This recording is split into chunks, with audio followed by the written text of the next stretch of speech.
Hello বন্ধুরা, আমি সুজিত। আপনারা দেখছেন Sujit computer technical help channel. বন্ধুরা, আমাদের মাননীয় মুখ্যমন্ত্রী মমতা বন্দ্যোপাধ্যায় ইতিমধ্যেই কিন্তু নতুন প্রকল্প একটা চালু করতে চলেছে। দুয়ারে সরকার প্রকল্পের মতো আরেকটি নতুন প্রকল্প চালু করতে চলেছে। কি সেই প্রকল্পের আপডেট রয়েছে তার লাইভ কিন্তু ঘোষণা করলো নবান্ন থেকে। সেই লাইভ ভিডিওটাই কিন্তু আজ আমি আপনাদের সঙ্গে শেয়ার করতে চলেছি। এর মধ্যেই কিন্তু আপনারা পুরো ডিটেলস জেনে নিতে পারবেন কি বলেছে বা কবে থেকে এই প্রকল্প শুরু হতে চলেছে। হ্যাঁ, দুয়ারে সরকারে আমরা দেখেছিলাম আগে মানুষকে এখানে ওখানে ঘুরে বেড়াতে হতো, কিন্তু দুয়ারে সরকারে অনেক মানুষ নিজে আসতেন এবং নিজের কথাটা বলতে পারতেন। অনেক সুযোগ আমরা দুয়ারে সরকার থেকে অনেক মানুষের কাছে পৌঁছাতে পেরেছি।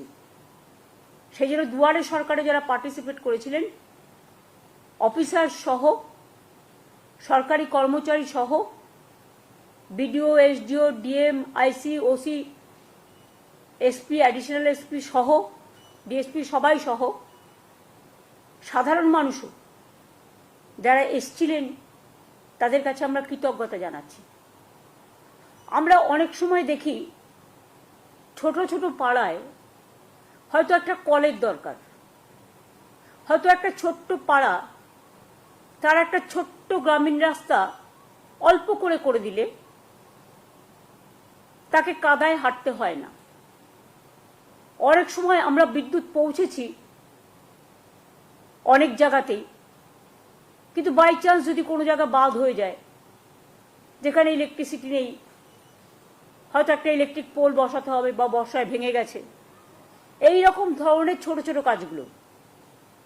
ধরুন একটা আইসিডিএস সেন্টারের বাড়ি ভেঙে পড়েছে, তার ছাদটা করে দিতে হবে। ধরুন একটা স্কুলের ছাদটা দিয়ে জল পড়ছে, ওই ছাদটা করে দিতে হবে। পুরো স্কুল বিল্ডিং নয়, ছাদটা। এইরকম ছোট ছোট কাজের জন্য আমরা একটা প্রোগ্রাম নিয়েছি গভর্নমেন্টের, আমাদের পাড়া আমাদের সমাধান। এক্ষেত্রে সিস্টেমটা হচ্ছে, আমাদের সরকারি প্রকল্পে অনেক মানুষ অংশ নিয়েছেন। এবার মানুষের প্রকল্পে আমাদের সরকার পথে নামছেন। যদিও এটা খুব ছোট্ট প্রোগ্রাম, কিন্তু যদি বিস্তৃতি দেখেন তাহলে এর বিস্তৃতি খুব ব্যাপক। মাননীয় প্রধানমন্ত্রীজি বারবার বলেছেন আত্মনির্ভরশীলতার কথা, কিন্তু কার্যক্ষেত্রে কিছু হয়নি। করতে হয় টোটালটাই স্টেটকে। আমরা এখানে কি করছি? আমরা যেটা আমাদের পাড়া আমাদের সমাধান, সারা দেশে এইরকম উদ্যোগ এই প্রথম। এখানে মানুষ নিজেদের বুথে, ওই বিডি নয় বা স্কুল নয় বা বড় বড় প্রোগ্রাম নয়, সেগুলো যেমন ডিপার্টমেন্ট করে ডিপার্টমেন্ট করবে, এটা এক্সট্রা প্রোগ্রাম।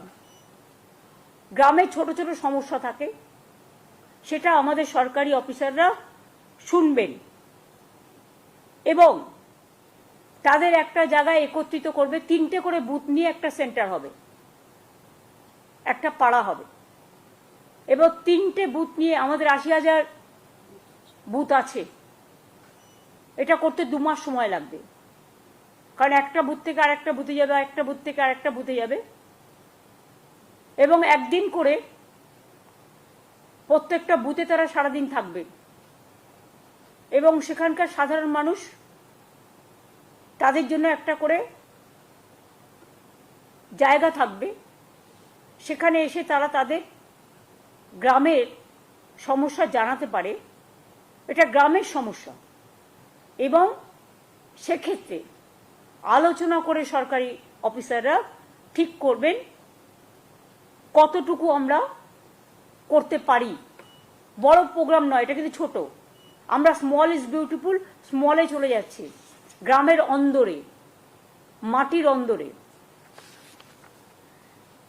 সমস্ত কাজই হবে স্বচ্ছতা বজায় রেখে, নিরপেক্ষতা মেনে, অনলাইন পোর্টালের মাধ্যমে। কিন্তু মানুষ নিজের সমস্যা নিজে জানাতে পারে, নিজের কাগজ নিজে জমা দিতে পারে। আমরা যেটা বলতে চাই যে আমাদের অফিসাররা তাদের সাথে আলোচনা করবেন। 3টে বুথ নিয়ে একদিন করে ক্যাম্প হবে পাড়ায় পাড়ায়, মানে 3টে বুথ নিয়ে। আমাদের 80,000 বুথ আছে এবং এখান থেকে কথাগুলো শোনার পরে আমরা একটা ফান্ড স্যাংশন করছি এত সমস্যার মধ্যেও। এক একটা বুথের জন্য আমরা এর জন্য ছোট ছোট কাজ করার জন্য 10 লক্ষ টাকা করে স্যাংশন করব। তার মানে এখানে প্রায় 8,000 কোটি টাকার ওপর সরকারের খরচা হবে। এবং এর ফলে একটা গ্রাম একটা বুথ নিয়ে হয়, আপনারা জানেন, তার কিছু ছোটোখাটো সমস্যা থাকতেই পারে, কিন্তু যে ছোটোখাটো সমস্যাগুলো হয়তো পঞ্চায়েত স্তরেও তারা পায় না, সেক্ষেত্রে পঞ্চায়েত যেমন কাজ করছে করুক, গ্রামসভা যেমন কাজ করছে করুক, জেলা পরিষদ যেমন কাজ করছে করুক, মিউনিসিপ্যালিটি যেমন করছে করুক, কিন্তু এটা আমরা পশ্চিমবঙ্গ সরকার আমার পাড়ায় আমার সমাধান এই প্রোগ্রামটা করছি। এটা শুরু হবে 2 আগস্ট থেকে। হ্যাঁ বন্ধুরা, পুরো ভিডিওটা দেখার পর আপনারা কি বুঝলেন? একটা কথা এখানে বলতে চাই, যেমন প্রকল্পগুলো চলছিল সমস্ত প্রকল্প সমানভাবেই চলবে। অনেকেই ভাবছেন যে দুয়ারে সরকার ক্যাম্পটা হয়তো বন্ধ হয়ে যাবে। না, দুয়ারে সরকার ক্যাম্প যেমন চলছিল তেমনই চলবে, কোনো সমস্যা নেই। তাছাড়া এই যে প্রকল্পটা, এই প্রকল্পটা মূলত 3টি বুথ নিয়ে কিন্তু পরিচালিত হবে। 3টি বুথ নিয়ে পরিচালিত হবে। প্রত্যেক বুথে বুথে অফিসাররা এসে ইনকোয়ারি করবে যে আপনাদের কি কি সমস্যা রয়েছে, সেই সব ছোটোখাটো সমস্যা, যেমন বড় সমস্যা কিছু না, ছোটোখাটো সমস্যা থাকলে সেই সমস্যাগুলোকে সমাধান করবে। এটাই কিন্তু নিশ্চিতভাবে জানিয়ে দিয়েছি, ছোটোখাটো সমস্যা। আর প্রত্যেকটা বুথের আন্ডারে কিন্তু 10 লক্ষ টাকা করে কিন্তু বরাদ্দ করেছে সরকারের তরফ থেকে, মানে করেছে নয়, এখনও করেনি, করবে। কবে? যেদিন উদ্বোধন হবে সেদিন থেকে এই প্রকল্পের পুরো ডিটেলসে কিন্তু আপডেট দিয়ে দিবে। তখন কিন্তু আরেকটা ভিডিও করে আমি বলে দেবো আপনাদেরকে যে পুরো ডিটেলসে কি রয়েছে, এই প্রকল্পে কি কি আপডেট নতুন এলো, পুরো ডিটেলসে কিন্তু আমি আপনাদের সঙ্গে শেয়ার করে দেবো। হ্যাঁ বন্ধুরা, যদি আমার এই ভিডিওটি আপনাদের ভালো লেগে থাকে অবশ্যই আমার এই চ্যানেলটি সাবস্ক্রাইব করবেন এবং পাশে থাকা বেল আইকনটি অল অপশানটি অন করে রাখবেন, যাতে এরকম নতুন নতুন আপডেট আপনারা সবার আগে পান। থ্যাংক ইউ বন্ধুরা, ধন্যবাদ।